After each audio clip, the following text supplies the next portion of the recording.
اور وائرس ہمیں پتہ ہے پھیلتی ہے جب لوگ زیادہ جمع ہو جاتے ہیں. دوسری طرف یہ نہ ہو کہ ہم اس کو وائرس کو روکتے روکتے اپنے ملک میں وہ حال پیدا کر دیں کہ یہاں بھوک سے لوگ مرنا شروع ہو جائیں, یا لوگوں کے پاس عام لوگ جو سب سے ونربل طبقہ ہے, جو نچلا طبقہ ہے, اس کے لیے کھانے پینے کی چیزیں غائب ہو جائیں یا اتنی مہنگی ہو جائیں کہ ایک عام آدمی افورڈ نہ کر سکے. تو یہ آج پہلا قدم ہم نے اٹھایا ہے کہ ایک اسٹینڈرڈائز رسپانس آ گیا ہے کہ ساری جو ٹرانسپورٹ, جو چیزیں ٹرانسپورٹ کرتی ہے, پیسنجر ٹرانسپورٹ پہ ریسٹرکشنز ہیں, لیکن جو چیزیں, جو بھی کسی قسم کی چیز ٹرانسپورٹ ہوتی ہے سڑکوں پہ, اس کے اوپر مکمل طور پہ کسی قسم کی اب رکاوٹ نہیں ہے. اب میں دو اور چیزیں کہنا چاہتا ہوں. ابھی تک اللہ کا خاص کرم ہے ہمارے ملک میں, تھوڑی ہم نے بھی احتیاط کی چائنا سے مل کے, چائنیز گورنمنٹ کے ساتھ, کہ کوئی ایک بھی چائنا سے ہمیں کرونا کا کیس ابھی تک نہیں آیا. ہم سب جانتے ہیں کہ ایران کے بہت برے حالات ہیں, وہ کنٹرول نہیں کر سکے,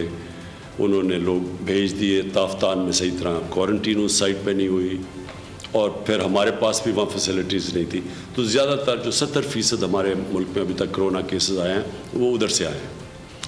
لیکن جو اللہ کا خاص کرم ہے کہ ہمارے ملک میں ویسے کرونا نہیں پھیلی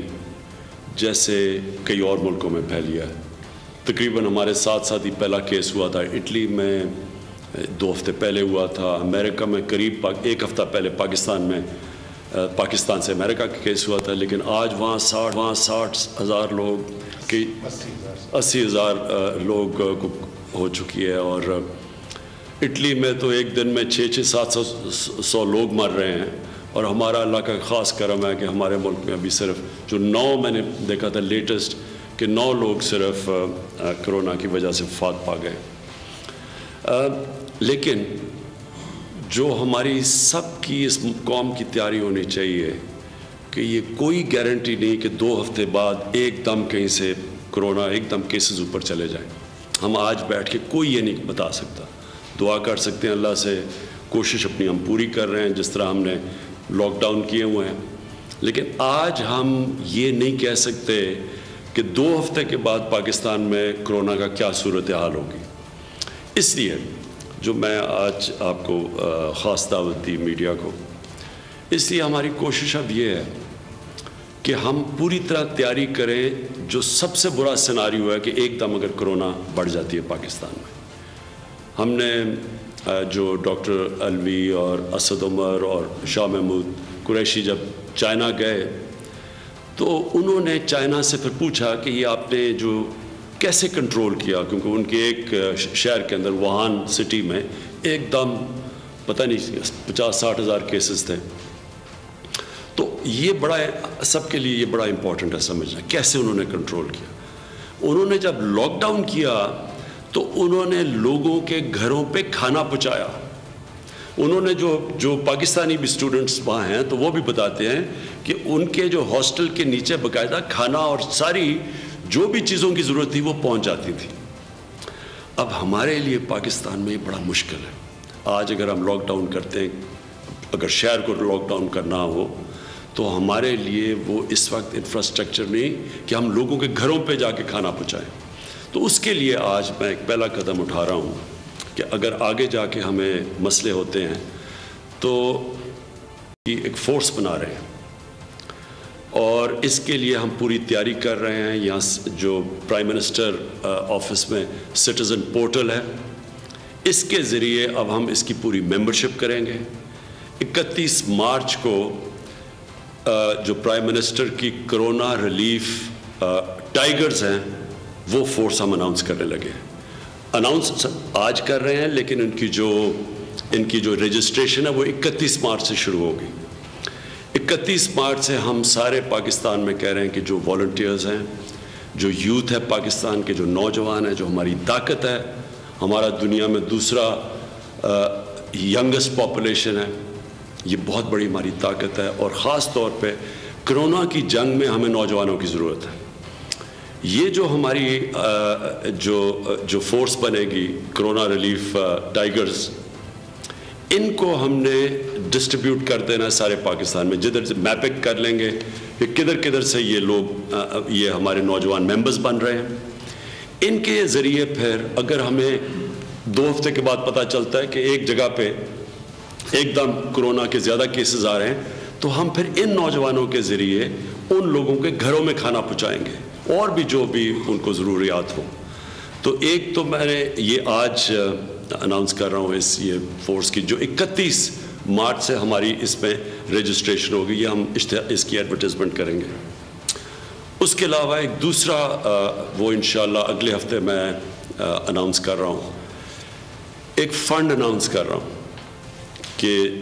پرائم منسٹر کا جو فنڈ ہوگا کرونا کا,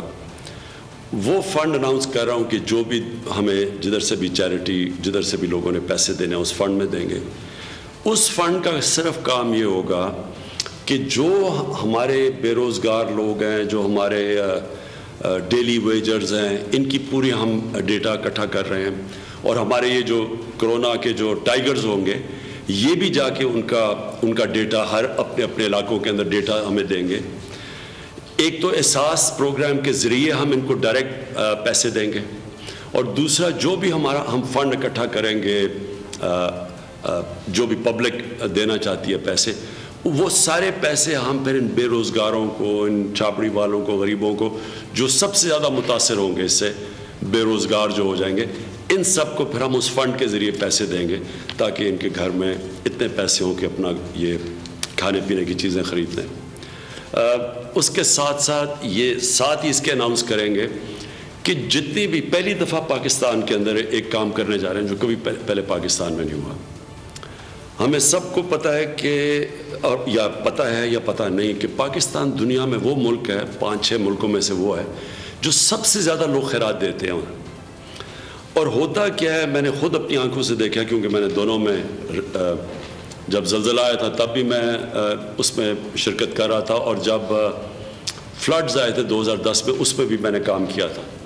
تو میں نے یہ دیکھا تھا کہ اتنے زیادہ لوگ کام کرنا چاہتے تھے, چیریٹیز تھیں, لوگ تھے جو خود ہی جمع ہو کے پیسے اکٹھے کر کے پہنچ گئے تھے. لیکن اس سے مسئلہ یہ ہوا تھا کہ کسی کو ڈپلیکیشن بہت زیادہ تھی, کئی جگہ سب ایک ہی جگہ پہنچ گئے, اور کئی ایسی جگہیں تھیں جدھر کوئی تھا بھی نہیں اور وہاں لوگ بھوکے تھے. اس باری ہم کیا کر رہے ہیں, اور ہم اب انفارمیشن ٹیکنالوجی کا پورا فائدہ اٹھا رہے ہیں. اس باری ہم یہ کریں گے کہ ایک جگہ سے ہم اپنے جو ہمارے پاس احساس پروگرام ہے جس کا کام ہی یہ ہے کہ مدد کرنا نچلے طبقے کی, ہم ادھر سب کو رجسٹر کر لیں گے. جو بھی پاکستان سے باہر پاکستان میں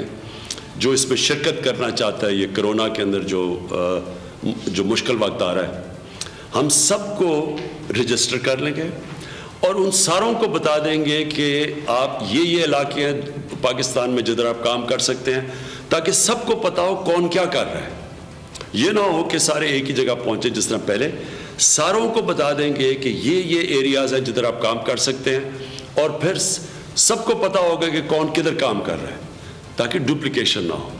تو یہ پہلی دفعہ انشاءاللہ ایک ہم اپنے ملک کا جو اتنا بڑا پوٹینشیل ہے, یہاں بہت میں سب سے زیادہ پیسہ اکٹھا کرتا ہوں اس ملک میں, تو میں جانتا ہوں کہ لوگوں کے اندر کتنا جذبہ ہے.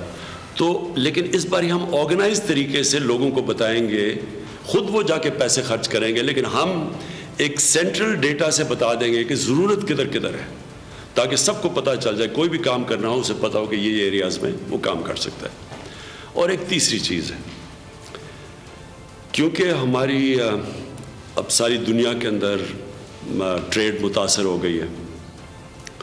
ایکسپورٹس ساری دنیا میں ملکوں کی گر رہی ہیں, ہماری بھی ایکسپورٹس جو اللہ کا بڑا کرم تھا کہ ہماری ایکسپورٹس بڑھ رہی تھیں, اور بڑی دیر کے بعد ایکسپورٹس نے بڑھنا شروع کیا. اب دنیا میں جو حالات ہیں ایکسپورٹس گر رہی ہیں. دوسری ہمیں خوف ہے کہ جو ہمارے پاکستانی ورکرز ہیں ان کی ریمیٹنسز بھی گریں گی, متاثر ہوں گی. تو اس لیے ہمیں یہ ڈر ہے کہ ہمارا فورن ایکسچینج ریزروز نیچے جائیں گے, ہمارے روپے کے اوپر پریشر پڑے گا اور پڑ رہا ہے. تو میں انشاءاللہ یہ بھی اگلے ہفتے پوری تیاری کر رہا ہوں,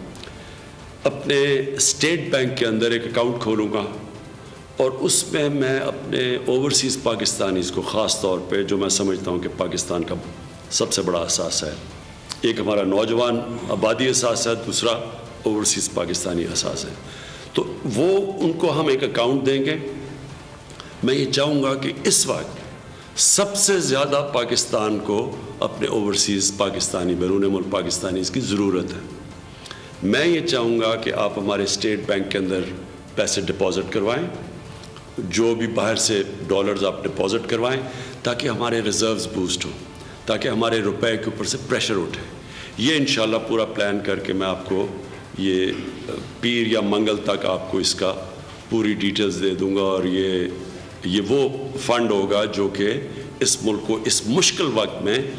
انشاءاللہ اس مشکل وقت سے اس ملک کو نکالے گا۔ جی میں اب آپ سے سوالات سے پہلے میں یہ چاہوں گا کہ خسرو آپ پلیز تھوڑا سا ایکسپلین کر دیں شارٹلی کہ جو اس وقت مسئلہ آ رہا ہے، میں ابھی جو مجھے تھا کہ جب ہم نے ایک دم لاک ڈاؤن کیا تو چیزوں کی کمی ہو گئی، گندم خاص طور پہ کیونکہ ٹریول نہیں کر سکتا تھا، آٹے کی قیمت اوپر جانی شروع ہو گئی، اور مجھے پتہ ہے کہ سارے پاکستان میں لوگوں کو بڑا فکر پڑی ہوئی ہے اس کی۔ اس لیے خسرو جو فوڈ سیکیورٹی کے فیڈرل منسٹر ہیں، میں یہ چاہتا ہوں کہ آپ ریگولرلی لوگوں کو بتاتے رہیں کہ یہاں اصل میں ہمارے پاس کمی نہیں ہے، یہ صرف اس لیے کہ جو لاک ڈاؤن کی وجہ سے ٹریفک نہیں چلا یا جو ٹرانسپورٹ رک گئی اس کی وجہ سے ہے، تو وہ یہ آپ ذرا پلیز لوگوں کو ایک ایگزیکٹ پکچر دے دیں۔ سبسکرائب کریں اور بیل دبائیں تاکہ کوئی خبر رہ نہ جائے۔